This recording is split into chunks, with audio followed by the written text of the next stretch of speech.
Speaker, we join a score of Ghanaians to express our utmost disappointment at the abysmal performance of Ghana Black Stars, leading to their unprecedented early exit from the ongoing AFCON Cup of Nations in Cameroon. Ghana Black Stars, one of the top teams on the continent of Africa, did not live up to the expectations of many across the continent, the rest of the world, and in particular, Ghanaians at the ongoing African Continental Football Games in Cameroon. Mr. Speaker, a flashback of the performances of the Black Stars show that the first time they exited the AFCON tournament in the first stage was in 1980 in Nigeria with 3 points as defending champions. Then in 1984 in Côte d'Ivoire, they exited also with 3 points. And in Egypt, in 2006, an early exit with 3 points. But this is the first time in the history of Ghana the Black Stars exited the first and basic stage of the tournament with just 1 point. They could only manage a draw in one match and suffer a humiliating defeat from the debutant Comoros in the second match that resulted in their painful exit. Mr. Speaker, this disappointing development can be attributed to poor management of the team, right from coach selection, player selection, and poor coordination of pre-tournament preparations. Therefore, the poor performance on the field of play, such as player coordination, infighting, technical deficiencies, and confusion can only be attributed to poor management decisions by the leadership of the FA and government. Mr. Speaker, I want to believe useful lessons have been learned on the part of the FA from the outcome and therefore must not repeat itself. Ghana has made significant strides and also suffered its low moments in international football tournaments in the past, but none can be compared to the humiliating performance of the Black Stars as witnessed at the AFCON 2021. Mr. Speaker, another look at the history of Ghana's performance shows that Ghana has won AFCON on 4 occasions. That's 1963, 1965, 1978, and 1982. Ghana has equally been 5 times runners-up. In 1968, 1970, 1992, 2010, and 2015. Therefore, we have learned some important lessons in order to make a mark, at least, if not win the tournament.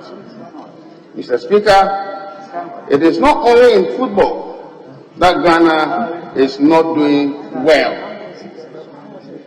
In recent times, Ghana's performance and fortunes in various sport competitions keep dwindling, as seen in the crash out of our clubs at early stage of Confederation of African Football (CAF) competitions, and that of the women national team at group stages, and the inability of the under-17 team to qualify for major tournaments. Again, Mr. Speaker, the Olympic team, men and women, has not qualified for almost 18 years. The mass movement of players from the local league, due to poor remuneration and conditions of service, may contribute to this. Lack of proper sports development structures and inadequate investments in the domestic football, such as in juvenile, also known as codes, within the communities, school sports, the Milo and Valco championships among various second cycle schools nationwide.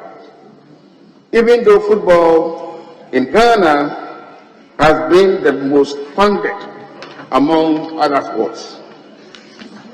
Mr. Speaker, all these shortfalls militating against victory in tournaments raises many eyebrows in wonder why the team has to come in Qatar when we did not have the full complement of the team. Why did we have to allegedly appoint a second assistant coach few days to commencement of the tournament? What were the criteria in selecting players for the national team?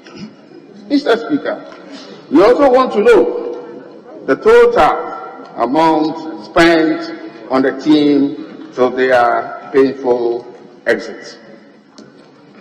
Mr. Speaker, for us to see some positive turn around in Ghana football, and given the central role of sports in national development and fostering unity, there is the need for the government, as a matter of urgency, initiate a process for a holistic sports development agenda that adopts short to long-term approach to sports development to restore sports and Ghana football in particular from the grassroots to the top, thus club level, Black Stars and the Black Pink. There is also the need for the formulation of a national policy document for Ghana football detailing short, medium, and long-term plans, and the depoliticization of our football and sports in general. There is a need to rethink the quality of the investments being made in sports today.